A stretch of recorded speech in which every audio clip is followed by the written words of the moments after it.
करने जा रहे हैं जो स्टार्टअप, उनके लिए आपने समझाना है फनल क्या है और सेल्स कंटेंट फनल क्या है। डिजिटल मीडिया की जो मार्केटिंग स्ट्रेटजी है उसमें 360 का शिफ्ट आया। कुछ लोग अभी भी इस पे यकीन करते हैं, तो मेरा इस पे यकीन तब खत्म हो गया था जब मैंने देखा कि यार टेस्ट एंड ट्रायल के अलावा कुछ भी नहीं है। मेरा मानना यह है कि अब आपको टू दी पॉइंट कंटेंट चलाने की जरूरत है और मैक्सिमम टेस्टिंग करने की जरूरत है। जितने भी इस वक्त सोशल मीडिया सेल्स प्लेटफॉर्म हैं उनको चाहिए content, maximum content, maximum audience और maximum budget. Bottom of funnels पे मैंने रिसर्च की, उस पर ज़्यादा फोकस किया जा रहा है।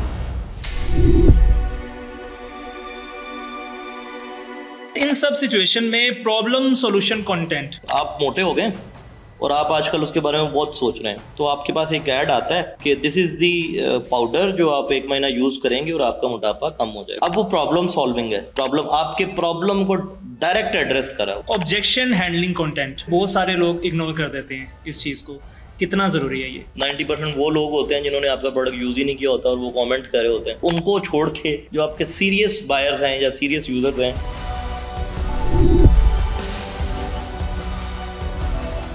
लाखों रुपया लगा दिया किसी पे, वो ऐड नहीं चलता, इसका फिर क्या किया जाए? हम फिर उसको रीट्रीट करते हैं, एडिटिंग के अंदर उसको देखते हैं कि यार कहाँ से क्या कमियां हैं। मेरे ख्याल 4 साल पुराना कंटेंट भी निकालते हैं और उसको नए कंटेंट के अंदर मिक्स करके उसको रीट्रीट करते हैं। मतलब आप हर महीने 50 वीडियो 100 वीडियोस कहाँ से लेके आओगे? एक टाइम आएगा लोग खत्म हो जाएंगे वीडियो बनाने वाले।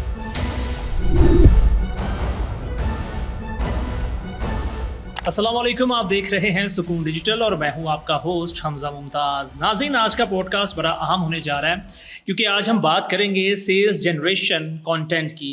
आपने अक्सर सुना होगा कि किसी चीज़ पर जो कंटेंट बना रहे हैं उस पर 10 लाख रुपया लगा दिया लेकिन सेल्स इतनी नहीं हो सकी, और दूसरी तरफ ऐसी भी चीज़ें हमें मार्केट में देखने को मिलती है कि हज़ारों रुपया लगाया और सेल्स लाखों में हुई है।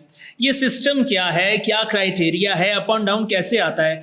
इसके लिए आज हम बात करेंगे हमारे बड़े ख़ास मेहमान ई कॉमर्स एक्सपर्ट जनाब शेख रोहेल अहमद साहब।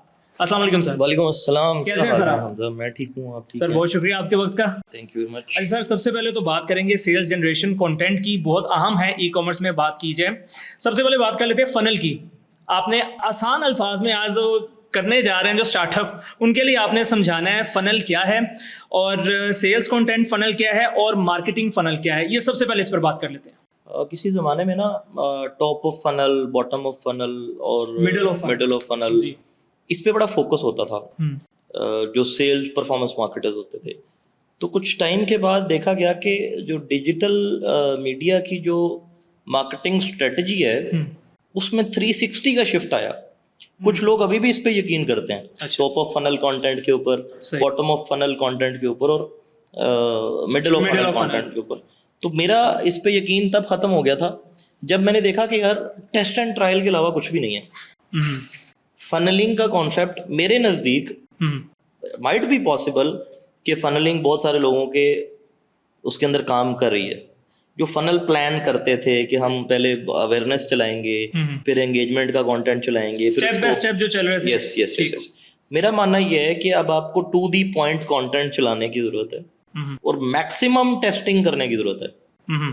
ठीक है, तो फनलिंग का जो कॉन्सेप्ट है, स्टेप 1, स्टेप 2, स्टेप 3 या 4, फनलिंग के कॉन्सेप्ट के अंदर मेरी अपनी ऑब्जर्वेशन करंट टाइम के अंदर ये है कि अब आपको इसकी ज़रूरत नहीं है। क्यों? क्योंकि इस वक्त जो है जितने भी मीडिया प्लेटफॉर्म्स हैं, जितने भी गूगल की स्ट्रेटजीज थोड़ी सी डिफरेंट हैं, जितने भी इस वक्त सोशल मीडिया सेल्स प्लेटफॉर्म हैं उनको चाहिए content, maximum content, maximum audience और मैक्सिमम बजट। अब दूसरी कोई चीज़ रह ही नहीं गई। मैं इस चीज़ पे बड़ा क्लियर हूँ, चूंकि जितना बजट सुकून स्पेंड कर रहा है इस वक्त शायद कोई और नहीं कर रहा। अच्छा, ठीक है, और जो रवैस हम अचीव कर पा रहे हैं शायद वो भी कम लोग कर पा रहे हैं। यानी कि आप अपने टारगेट अचीव कर रहे हैं। अल्हम्दुलिल्लाह, क्योंकि हमारे पास ऑडियंस की रिटेंशन इतनी है, कस्टमर की रिटेंशन इतनी है, इसलिए हमें रिस्पॉन्स अच्छा आ जाता है। तो ये एक बेनिफिट है। लेकिन जो फनलिंग की बात आप कर रहे हो जी, ये मेरी समझ में नहीं आ रही आज के टाइम के अंदर। आप जो लोग देखने वाले इसके ऊपर तनकीद भी करेंगे कि शायद यार ये बिल्कुल नल एंड वाइड कर दिया। आज के टाइम में, इससे पहले इसके ऊपर काम किया जाता था, आज के टाइम में जो फनल्स हैं वो आउट ऑफ सिलेबस हो चुके हैं। बॉटम ऑफ फनल्स पे मैंने रिसर्च की, उस पर ज़्यादा फोकस किया जा रहा है। देखें टॉप ऑफ फनल पे ज्यादा काम करते थे लोग, जिसको आप टोफू भी बोलते टोफू हैं, मोफू ये तो ठीक हो गया। तो वो मेरे लोग भी करते थे, मेरी टीम के लोग भी करते थे। तो मुझे मजाक लगता था उस वक्त भी, आज भी लगता है। मुझे ऐसा लगता है कि जिस बंदे को जो चीज़ चाहिए ना, अगर आप उस तक पहुंच गए, आपके मैसेज में इतनी पावर होनी चाहिए कि किसी फनलिंग की जरूरत ही नहीं है। सही। हाँ, ये ज़रूरी है कि जो आपका पिक्सल है या आपका ऐड अकाउंट है, ऐड अकाउंट भी अब उतना इम्पोर्टेंट नहीं रहा जितना पिक्सल है। आपका जो पिक्सल है जिसमें डेटा स्टोर हो रहा है, उसमें डेटा किस तरह का आप लेके आ रहे हो, ठीक है, ये इंपॉर्टेंट बात है। क्योंकि पहले ऐड जो भी होता है आपका, वो लर्निंग में जाता है। लर्निंग क्या होती है कि ऑडियंस लर्न कर रहा होता है, वो बिहेवियर लर्न कर रहा होता है कि कौन सी ऑडियंस इसको एंगेज हो रही है, कौन सी सर आप ये कहना चाह रहे हैं टू द पॉइंट, बस बात आप नहीं करनी टू चाहिए। दी पॉइंट बात है। अभी जितना भी सोशल मीडिया मार्केटिंग है, ये सारी की सारी शिफ्ट हो चुकी है एग्रेसिव मार्केटिंग के ऊपर। एग्रेसिव मार्केटिंग, ठीक है। तो इसके अंदर इसको थोड़ा सा एलैबोरेट करेंगे। एग्रेसिव मार्केट बड़ा अच्छा एक आपने टर्म यूज किया, एग्रेसिव मार्केट। मैं इसको हाइब्रिड मॉडल भी कहता हूँ, पावर मार्केटिंग भी कहता हूँ। अच्छा, इसमें सिर्फ ये है कि जितने भी एडवर्टीजमेंट प्लेटफॉर्म है ना, वो कह रहे हैं कि यार अच्छा कंटेंट और पैसा, दो चीजें दे दो, सेल लेके आना हमारा काम है। अच्छा भाईजान, दूसरी ओर की बात नहीं करनी। दूसरी ओर कोई बात तब तक नहीं करनी जब तक आपको रिजल्ट्स नहीं मिल रहे। अगर आपको रिजल्ट्स नहीं मिल रहे, फिर आप अपनी ऑडियंस चेक करते हो, अपने सारे सेटअप्स चेक करते हो, फिर आप अपने कंटेंट की स्ट्रेटजी चेक करते हो कि मैंने किस स्ट्रेटजी के ऊपर कंटेंट लगाया हुआ है। वो फिर बाद में पहले जो टेस्ट एंड ट्रायल है ना, डिजिटल मार्केटिंग के अंदर जो बेसिक कॉन्सेप्ट है जिसको लोग स्किप करते हैं या लोग इस चीज को शायद वैल्यू नहीं देते, that is test and trial. Test and trial. अब लोग टेस्टिंग कितने पैसों से करते हैं एक कंटेंट के ऊपर? 2000 5000। मैं टेस्टिंग कितने पैसों से करता हूँ एक कंटेंट के ऊपर? 1 लाख 1.5 लाख। फर्क है। फर्क है। हाँ, फर्क है। फर्क क्या है कि जो उसने रन डाउन लेना है एक हफ्ते के अंदर, मैं अगले दिन में रन डाउन लेके उसको डिसीजन मेक कर लेता हूँ कि मैंने इसको कैसे चलाना है। सही। मेरे पास एक हफ्ते का टाइम नहीं है उसको रन डाउन चेक करने के लिए कि यार एक हफ्ता कितना अच्छा चला, कितना बुरा चला, उसके बाद मैं डिसीजनिंग करूं। मेटा भी यही कहता है, एक दिन में फाइनलाइज मेटा भी यही कहता है। मैं भाईजान 24 से 48 घंटे के अंदर डिसीजन मेक कर लेता हूं मुझे इस एड को कहाँ चलाना है। अच्छा, ये भी सर उनके ऑडियंस के पास भी जाता है कि यार ये बंदा हमारा टाइम बचा रहा है, इसके पास ही फिर जाना चाहिए। काम भी अच्छा और टाइम की बचत भी है। देखिए, ये तो जब आप कोई आपका कंटेंट देख रहा है और आपकी बात उसको समझ आ रही है तो फिर तो ऐसे ही है। अच्छा सर, इन सब सिचुएशन में प्रॉब्लम सॉल्यूशन कंटेंट, इस पर बात करनी चाहिए। जो न्यू कमर्स हैं वो शायद लैग कर जाते हैं इन चीजों को। यार इंडस्ट्री टू इंडस्ट्री वेरी करता है। अभी जो सबसे ज्यादा कंटेंट चल रहा है उसके अंदर प्रॉब्लम सॉल्विंग कंटेंट की एक अच्छी रेशो है, एक अच्छा उसका स्टेटस है, problem solving content. For example, आप मोटे हो गए और आप आजकल उसके बारे में बहुत सोच रहे हैं, तो आपके पास एक ऐड आता है कि दिस इज दी पाउडर जो आप 1 महीना यूज करेंगे और आपका मोटापा कम हो जाएगा। ठीक है, कम हो जाएगा, 30 दिन में वजन कम। नहीं, ये तो झूठे क्लेम है। नहीं, मैं तो होता नहीं है, एग्जांपल ही दे रहा हूं। होता नहीं है। आपका मोटापा कम हो जाएगा, ठीक हो। अब वो प्रॉब्लम सॉल्विंग है। ठीक है, प्रॉब्लम, आपके प्रॉब्लम को डायरेक्ट एड्रेस करा वो। आप उसको पहले अपनी पूरी स्टोरी सुना रहे हैं, पहले कहानी सुना रहे हैं, एंड पे जाके बता रहे हैं कि तुम्हारा ये काम होगा। 3 से 5 सेकंड तो उसके पास है आपके अटेंशन के, 3 से 5 सेकंड तो अटेंशन देता है। 3 से 5 सेकंड में वो डिसाइड कर लेगा कि मैंने इस ऐड को आगे देखना ही नहीं देखना। ये वक्त क्यों इतना कम होता जा रहा है? 3 से 5 सेकंड सर, इतने में तो यानी कि 3 से 5 सेकंड ही है आपको बताने के लिए कि भाई आपने देखना ही देखना है हमारा ऐड। आप सही कह रहे हो। उसकी रीजन ये है कि किसी जमाने में ना बहुत कम एडवर्टाइजर्स होते थे, बहुत कम लोग ऐड चलाते थे, ऑडियंस भी इतनी बिजी नहीं थी, ऑडियंस के पास भी टाइम था। अब ऑडियंस के पास भी टाइम नहीं है देखने को, अब एडवर्टाइजर्स भी बहुत सारे हो गए हैं। अब वो वक्त की जो कमी है ना, वक्त की जो किल्लत है हर बंदे के पास, मतलब आप पता कर लो, टाइम नहीं है यार, बिजी हूँ, इधर जा रहा हूँ उधर जा रहा हूँ। लोग अपने पेरेंट्स को टाइम नहीं दे रहे, तो एड्स तो बड़ी दूर की बात है। यानी कि टाइम ने काफी टाइम की शिफ्टिंग की है। बिल्कुल, टाइम ने 360 का शिफ्ट किया। जो ये अच्छी चीज है, बुरी चीज है? नहीं, अच्छी चीज तो नहीं है, ऐसा नहीं है कि अच्छी चीज है। ठहराव होना चाहिए, ठहराव बड़ा जरूरी है। जो इतना रैपिड शिफ्ट है वो अच्छी बात नहीं है। सर देखें, जो चीज़ें 1 मिनट में मुझे समझ आती है कि आप हर चीज़ मुझे बता रहे हैं, वो 3 से 5 सेकंड में मैं कैसे नहीं, वो आप डिसाइड कर लेते हो 3 से 5 सेकंड के अंदर कि मुझे ये आगे देखना कि नहीं देखना। फिर आप जब उसके कोई भी किसी भी प्रोडक्ट का या सर्विस का आपको ऐड आ रहा है, जब उसके लैंडिंग पेज पे जाते हो, फिर आप डिसाइड करते हो कि मुझे ये लेना कि नहीं लेना। सही। पहले आप 3 से 5 सेकंड में ये डिसाइड करते हो कि मुझे ये ऐड पूरा देखना कि नहीं देखना। सही। ऐड देखने के बाद आप लैंडिंग पेज पे जाके डिसाइड करते हो क्या ये प्रोडक्ट जो है ये आपका जरूरत है या नहीं है, जरूरत है। आपको लेना है या नहीं लेना, फिर ये जाके आप डिसाइड करते हो। अच्छा सर, ऑब्जेक्शन हैंडलिंग कंटेंट, ये जब भी कोई स्टार्टअप में, इसे बहुत सारे लोग इग्नोर कर देते हैं इस चीज़ को, कितना ज़रूरी है ये? यार ऑब्जेक्शन हैंडलिंग जो है ना ये बड़ी इंपॉर्टेंट है। जो ऑब्जेक्शन अगर किसी चीज पे आपको आ रहा है ना, अगर कोई आपके साथ कोई कमेंट के अंदर कोई पंगा कर रहा है या कोई बात कर रहा है, 90% वो लोग होते हैं जिन्होंने आपका प्रोडक्ट यूज ही नहीं किया होता और वो कमेंट कर रहे होते हैं। तो वो उनको छोड़ के जो आपके सीरियस बायर्स हैं या सीरियस यूजर्स हैं, अगर उनको कोई प्रॉब्लम आ रही है, अगर उनको कोई इशू फेस करना पड़ा है, तो मेरा ख्याल है कि उसको एग्रेसिवली नहीं, उसको बड़े तहम्मुल से, बड़े प्यारे अंदाज से, डिसेंट तरीके से कस्टमर को एंगेज करके आपको उस कंटेंट को अच्छा सर, एक चीज आपने नोट की है, 10 अच्छे कमेंट्स भी होंगे लेकिन एक नेगेटिव कमेंट होगा ना, तो जो व्यूअर है वो उसकी तरफ ज्यादा फोकस करेगा। आपको पता है नेगेटिविटी ज्यादा प्रिवेल करती है और ज्यादा स्प्रेड होती है जल्दी। नेगेटिविटी की रेशियो, सक्सेस रेशियो ज्यादा है। अच्छा सर, एड में जब आप चलाते हैं तो आपने फॉर एग्जांपल अपने प्रोडक्ट की एड चलाई है, उसमें आप गारंटी, रिफंड जैसे अल्फाज को यूज करके कैसे ऑब्जेक्शन हैंडलिंग कर सकते हैं? यार गारंटी तो आप तभी दे सकते हो जब आपको अपने प्रोडक्ट पे ट्रस्ट होता है। और जो रिफंड वाली बात है ना, इसे कस्टमर को सेटिस्फेक्शन होती है कि यार अगर चलो नहीं काम नहीं हुआ तो ये रिफंड कर रहे हैं तो अच्छा हो जाएगा, फिर आपका रिफंड वाला मामला। कस्टमर सही चाहता क्या है? रिफंड भी चाहता है, गारंटी भी चाहता है, हर कोई कंपनी दे सकती है। यार कस्टमर को ना खुद भी नहीं पता कस्टमर क्या चाहता है। सही। हाँ, ये बड़ी मजे की बात है। Customer never knows what he wants. आपने ही उसको बताना है कि भाई ये तुम्हारी जरूरत है, ये चीजें अगर मैं तुम्हें दूंगा ना, अगर उसको अपनी जरूरत का नहीं पता कस्टमर को कि कस्टमर को क्या चाहिए। अगर कस्टमर को पता होता कि कस्टमर को क्या चाहिए तो हम सब मार्केटर्स क्या कर रहे हैं दुनिया पे, फिर हम क्यों बता रहे हैं उनको? सही। अगर कस्टमर को पता है कि उसके दर्द है किसी जगह पे, उसने क्या यूज करना है उसको पता है, तो फिर हम क्यों जॉइंट टोन बेचते फिर? अच्छा सर, सेल जनरेशन की अगर बात कर रहे हैं तो 3 चीजें हैं, 3 स्टेप्स हैं। एक है यूजीसी, बिहाइंड द सीन्स, और hook based ads. Hook based ads जो है ना पहले बहुत ज्यादा चलती थी, अभी मैं इसको सेकंड टियर में काउंट करता हूँ। सेकंड टियर में, पहले टियर में नहीं है हुक बेस्ड एड। ठीक। क्योंकि अब लोगों को समझ आ गया कि यार ये बेचने का तरीका है। जो यूजीसीज हैं वो फर्स्ट ईयर में ही आती हैं, लेकिन यूजीसी भी अगर आप बहुत ज्यादा फेमिलियर फेसेस से कराते हो तो एवरीबडी नोज कि ये पेड हैं। अगर माइक्रो फेमिलियर फेसेस हैं या माइक्रो इन्फ्लुएंसर्स हैं या वो मैक्रो की तरफ तो नहीं, जो लोग मेरे और आपके जैसे लोग जिनको बहुत कम लोग जानते हैं, अगर वो कर रहे हैं तो फिर लोग यकीन कर लेते हैं कि यार हाँ।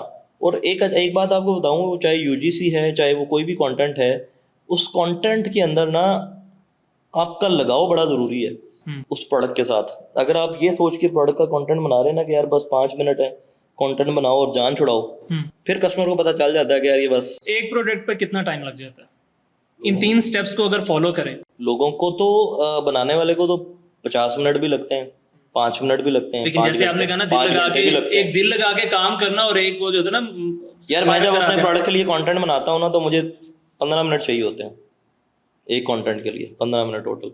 क्योंकि प्रोडक्ट में इन्फॉर्मेशन है, सारी चीजें हैं, सारा कुछ है। Information is the key.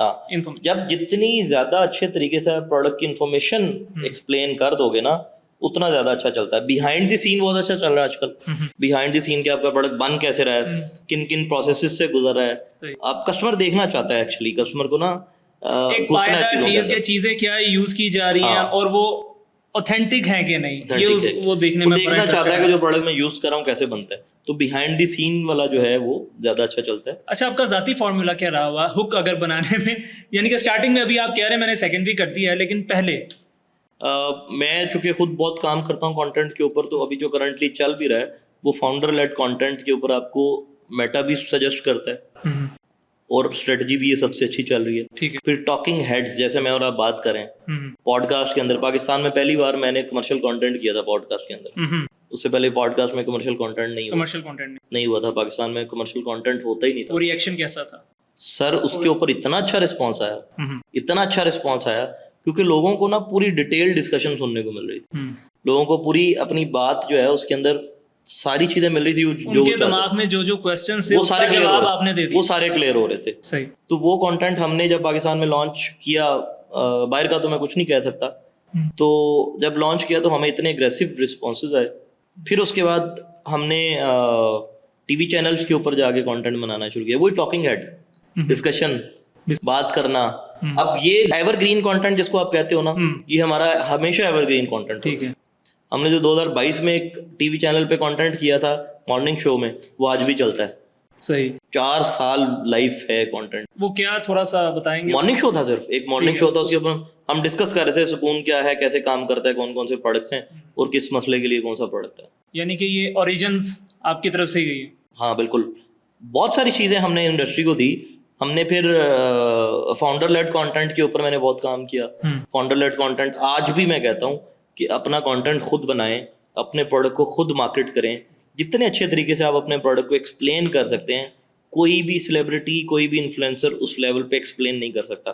देखिए, इन्फ्लुएंसर और सेलिब्रिटी इंपॉर्टेंट हैं ब्रांड इमेज को वैल्यू देने के लिए, ब्रांड को हाइप देने के लिए, उनकी ऑडियंस ग्रैब करने के लिए। लेकिन जो प्रोडक्ट इन्फॉर्मेशन आप अपने कस्टमर को अपने प्रोडक्ट के बारे में दे सकते हैं, वो कोई भी नहीं दे सकता। कोई भी नहीं दे सकता। वो कोई भी नहीं दे सकता। रिसर्च बहुत अच्छी होनी चाहिए, इन्फॉर्मेशन आपको अपने प्रोडक्ट का डॉक्टर होना पड़ेगा।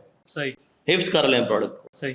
मैं कहता हूं, ताकि जो भी कोई सवाल आए आपके पास जवाब पहले से मौजूद हो, यार मुझे टेंशन नहीं है, कुछ भी मर्जी पूछो। अभी आजकल जो सबसे अच्छा कंटेंट चल रहा है, अभी पता नहीं आपके सवाल में है या नहीं है, आजकल जो सबसे अच्छा कंटेंट चल रहा है वो विजुअल बेस्ड कंटेंट चल रहा है।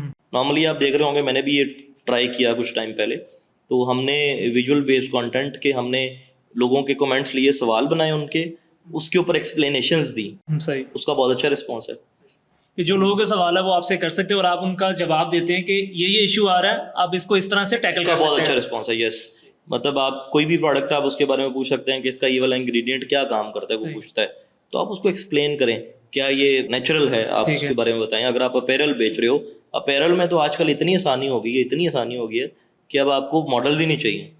एआई कंटेंट चल रहा है ज्यादा, खा गया सब कुछ। हाँ, सब कुछ उसमें तो बड़ी आसानी हो गई है। ये नीश टू नीश वेरी करता है, नेचर टू नेचर वेरी करता है। अच्छा सर, ई कॉमर्स एक्सपर्ट हमारे साथ बैठे हैं और एक सवाल ना मैं पूछूं तो ये बहुत ज्यादती होगी। 80/20 जो फॉर्मूला है, इसमें है जी 80% आपका कंटेंट है, इस पर फोकस, और 20% है आपकी सेलिंग कंटेंट। ये क्या साइंस है, ये जरा समझा। आजकल ना 80% सेलिंग कंटेंट चल रहा है और 20% उल्टा हो गया काम। यार मैंने आपको पहले बताया है कि डायरेक्ट लोगों को टू दी पॉइंट बात चाहिए। मैं आसान अल्फाज में कहता हूँ, सीधी बात, नो बकवास। ठीक है, क्लियर। जो बताने आए हो बताओ और अपना काम करो, जाके टाइम ना जाया करो किसी का। आजकल ये चल रहा है, आप बिलीव करो ये चल रहा है, ठीक है। लेकिन बाकी सारी चीज़ों को इग्नोर नहीं किया जा सकता, प्रोडक्ट इन्फॉर्मेशन को इग्नोर नहीं किया जा सकता, बिहाइंड द सीन्स में इग्नोर नहीं किया जा सकता, कस्टमर एंड ऑडियंस अवेयरनेस को इग्नोर नहीं किया जा सकता, कस्टमर एजुकेशन को इग्नोर नहीं किया जा सकता। इस वक्त जिसकी सबसे बड़ी कमी है, जिस चीज़ की सबसे बड़ा लैक है, क्यों ऑडियंस आपकी ऐसे हो गई है, क्यों ऑडियंस का बिहेवियर ऐसे हो गया है, क्योंकि कस्टमर को एजुकेशन नहीं दी जा रही, कस्टमर को अवेयरनेस नहीं दी जा रही उन प्रोडक्ट्स के बारे में जो वो यूज करता है। कस्टमर का बिहेवियर भी फिर उसी तरह से, कस्टमर का सबसे पहले डर निकालना है। हाँ, ये डर निकालना या डालना, दोनों में से एक काम दोनों में से कोई एक काम ही हो सकता है। अच्छा सर, जैसे आपने कहा ये शिफ्ट हो चुका है 80%, ये जो मैं कह रहा था कि कंटेंट वैल्यू, कंटेंट की सर बात की जाए तो मैं तो इसलिए देखूंगा ना कंटेंट इसका ठीक है कि नहीं। अगर वो कंटेंट पे उसने काम नहीं सही तरह से किया तो 20% का क्या फायदा। कंटेंट बहुत मैटर करता है। अच्छा, समटाइम ऐसा भी होता है हमजा कि बहुत अच्छा कंटेंट बना होता है, बड़ी अच्छी लाइट होती है, बड़ी अच्छी वीडियो शूट होती है, बड़ी अच्छी ऑडियो होती है, कंटेंट के पल्ले कुछ नहीं होता, अंदर जो हम बोल रहे होते हैं वो भी नहीं चलता, और शायद वो बिकता भी नहीं बिकता ना। लोगों को एग्रेशन चाहिए। आप सॉफ्ट टोन के साथ कंटेंट बना के देखो, आपको रिस्पॉन्स ही नहीं आता। और दूसरी तरफ की कोई हजारों में वीडियोस अगर कोई बनी है, लाखों में नहीं है, वो लाखों की सेल निकाल जाती है। ऐसे ही, बिल्कुल ऐसे ही। ये क्या, बिल्कुल ऐसे। यही बात मैं आपको पहले शुरू में समझा रहा था कि सारी गेम टेस्ट एंड ट्रायल की रह गई। अब हम कभी कभार ऐसा ऐड बनाते हैं, हमें लगता है कि यार ये नहीं चलेगा, वो सबसे अच्छा चल जाता है। और कभी कभार ऐसा होता है कि बहुत अच्छा ऐड होता है, लाखों रुपए में बना होता है, मिलियंस में बना होता है, वो 2 दिन नहीं चलता। तो जो 2 दिन अगर ये ऐड नहीं चलता, जैसे हमने कहा लाखों रुपया लगा दिया किसी पे, वो ऐड नहीं चलता, इसका फिर क्या किया जाए? उसको रीट्रीट करते हैं। नहीं, हम फिर उसको रीट्रीट करते हैं, उसमें से जूस निकालते हैं, एडिटिंग के अंदर उसको देखते हैं कि यार कहाँ से क्या कमियां हैं, कहाँ से कैसे। उसको जाया नहीं करना, जंक नहीं कर सकते। नहीं, हम तो मेरे ख्याल 4 साल पुराना कंटेंट भी निकालते हैं और उसको नए कंटेंट के अंदर मिक्स करके उसको रीट्रीट करते हैं। उसका रिस्पॉन्स भी आता है, बिल्कुल आता है। मतलब आप हर महीने 50 वीडियो 100 वीडियोस कहाँ से लेके आओगे? एक टाइम आएगा लोग खत्म हो जाएंगे वीडियो बनाने वाले। यानी कि ऐसा कभी हुआ है सर कि आपने लाखों रुपया किसी चीज पर लगाया और उसका रिस्पॉन्स इतना अच्छा हमने मिलियंस लगाए और रिस्पॉन्स नहीं आया, एक दिन नहीं आया, और बताएं हजारों लगाए चल गया। और उसको आपने फिर रिट्रीट किया उसी चीज़ को। हम करते हैं, यूज करते हैं, जहां पर बेस्ट फिट बैठता है वहां पर यूज करते अच्छा सर, मैंने देखा हैं। आपका जो डिजिटल एसेट है, ठीक है। वो देखें, अगर आप उसको एक्सपेंस में तो शामिल कर रहे हैं, लोग एक्सपेंस में शामिल करते हैं, आरओआई मांगते हैं, वो आपका डिजिटल एसेट है, फॉर लाइफ आपके साथ चलता है। अच्छा, डिजिटल एसेट फॉर लाइफ चलता है, कभी आपको जाया नहीं होने देता। नहीं, जाया हो ही नहीं सकता ना, अगर आपको उसको बड़ा स्मार्टली यूटिलाइज करें, आप उसको मल्टीपल चीज़ों के अंदर, मल्टीपल कैंपेन्स के अंदर, मल्टीपल अपनी एड्स के अंदर, मल्टीपल प्रोडक्ट पोजीशनिंग के अंदर आप यूज़ करें अगर, तो वो फिर मेरा नहीं ख्याल। यानी कि आपने लॉस से भी थोड़ा सा प्रॉफिट का ही सोचना है। आपने एंड पे यही सोचना है कि मैं मैक्सिमम इसमें से क्या निकाल सकता हूँ। ठीक है।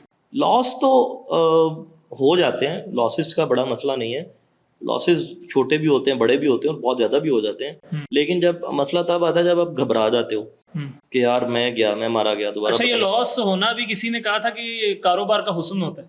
हाँ, जाहिर है, डेफिनेटली हर वक्त प्रॉफिट तो नहीं हो सकता, हर वक्त अच्छा तो नहीं हो सकता, दोनों चीजें साथ साथ ही चलती दोनों हैं। चीज़ें होंगी तो आपको अच्छे वक्त की कदर होगी। अच्छा। दोनों चीज़ें होंगी, लॉसेज होंगे, आपके एक्सपीरियंसेस, आपकी गलतियाँ होंगी, तो आप सीखेंगे। अच्छा सर, आपने जैसे कहा कि आपने लाखों रुपया भी बहुत ज्यादा बड़ी दफा लगाया, तो फिर लॉस तो हुआ, उस चीज को आपने पॉजिटिव वे में कैसे लिया फिर? हमने दोबारा वो गलती नहीं की। अच्छा, ये पिन पॉइंट करते हैं आप ये चीजें? हाँ, एक्सपीरियंस, हम दोबारा, हमारी टीम, हम आपस में बैठते हैं कि यार ये काम जो हमने किया था ये हमें दोबारा नहीं करना, यहाँ पर ये चीज़ ये गलत की थी हमने, यहाँ पर ये हमने आइडेंटिफाई किया है, ये हम दोबारा नहीं करेंगे, तो इस तरह से हम आइडेंटिफाई। अच्छा सर, 26 मिलियन जो है इस वक्त ई कॉमर्स वेबसाइट्स हैं जो नया आने वाला है, या जो कंपटीशन में चले, आपसे कंपटीशन है, अगर मैंने लॉन्च करनी है कोई वेबसाइट, मुझे क्या क्या स्ट्रेटेजी अपनानी चाहिए? 26 मिलियन आप पाकिस्तान का नंबर दे रहे हो? ओवरऑल हाँ जी। सही है, लेकिन इसमें देखो कि 26 मिलियन के अंदर देयर आर लॉट ऑफ निश, बहुत ज़्यादा निशेज हैं, बहुत ज़्यादा प्रोडक्ट्स हैं, बिलियंस प्रोडक्ट्स भी होंगे अगर 26 मिलियन वेबसाइट्स हैं, तो हर कोई को मेरा कंपटीशन तो नहीं हो सकता, हर कोई आपका कंपटीशन नहीं हो सकता। ई कॉम की दुनिया में ना देयर इज़ नो कंपटीशन। अच्छा। आप ये ध्यान में रखो कि अगर आप 25 करोड़ की आबादी को टारगेट कर रहे हो ना, तो अगर मेरा ब्रांड है जो अभी तक मिलियंस को ही टैकल कर पाया है, पीछे पूरा पड़ा हुआ है सारा कुछ। अगर मैंने 2-3 या 4 मिलियन लोगों को टैकल कर लिया है, या कैटर कर लिया है, या उनको प्रोडक्ट बेच दिया है, तो पीछे जो 20 मिलियन है उसको किसने देखना है? इस चीज को दिमाग से ये निकालेंगे तो चीजें चलेंगी। 25 मिलियन को जिस दिन मैंने ये प्रोडक्ट बेच लिया, एक बार ही बेच लिया, पता है कितनी सेल जनरेट होंगी? कितनी? आप मल्टीप्लाई कर लो 25 मिलियन को 2000 के साथ या 2500 के साथ, कहाँ बात जाती है? यानी कि हर किसी की टारगेट ऑडियंस अलग है, हर हर किसी की किसी की नीच अलग है। लेकिन सर यही चीज आ जाती है ना कि जब स्टोर बनाने जाओ तो 3-4 लोग बैठ के, कोई कहता है ये नीच पकड़ लो, ये अच्छा है, इसमें ज्यादा स्कोप देखो, है, जिसमें ज्यादा आप एक्सपर्ट हो, या जिसमें आपको लगता है कि यार मैं इसको लॉन्ग टाइम लेके जा सकता हूँ, लॉन्ग लाइफ लेके जा सकता हूँ, लॉन्ग टर्म इसको खेल सकता हूँ, वही करना चाहिए। जिस नीश में स्कोप बहुत ज्यादा है या टॉप रेटेड है, उसमें जाना चाहिए, इन्वेस्ट करना चाहिए। जाना चाहिए, बिल्कुल जाना चाहिए, नई स्ट्रेटजी के साथ जाना चाहिए, नई प्रोडक्ट के साथ जाना चाहिए, नए अगर अंदाज से मैं न्यू जाना चाहिए। प्रोडक्ट लेकर आ रहा हूँ और आपकी सेल हो रही है, आप टॉप रेटेड हैं, हाँ, तो फिर आप कैसे उससे मैं कुछ अपनी अच्छा कैसे करोगे ना, कुछ अच्छा करोगे, मेरे वीक पॉइंट्स पकड़ोगे, अपने प्रोडक्ट में कुछ अच्छा डालोगे तो चलेगा प्रोडक्ट। हाँ, जब कुछ सेम कॉपी कर लोगे, डिजाइन भी छापा मार लोगे, फिर कैसे चलेगा? तो आपने जब स्टार्ट किया, आपने ये चीजें देखी थी सारी? बिल्कुल देखी थी। मैं जब आया था पाकिस्तान में था ही कोई नहीं उस वक्त, मैंने तो पूरी इंडस्ट्री क्रिएट की है ना। अच्छा उस वक्त तो था ही नहीं कोई। जी नाज़रीन, तो सेल्स जनरेशन कंटेंट पे हमने बात की, काफ़ी जो आपके क्वेश्चंस भी होंगे, जो आप सोच भी रहे होंगे, न्यू कमर्स खास तौर पे, तो सर ने बहुत अच्छे जवाब दिए। ये पॉडकास्ट अच्छा लगे तो आगे लाइक और शेयर ज़रूर कीजिए। अल्लाह हाफ़िज़।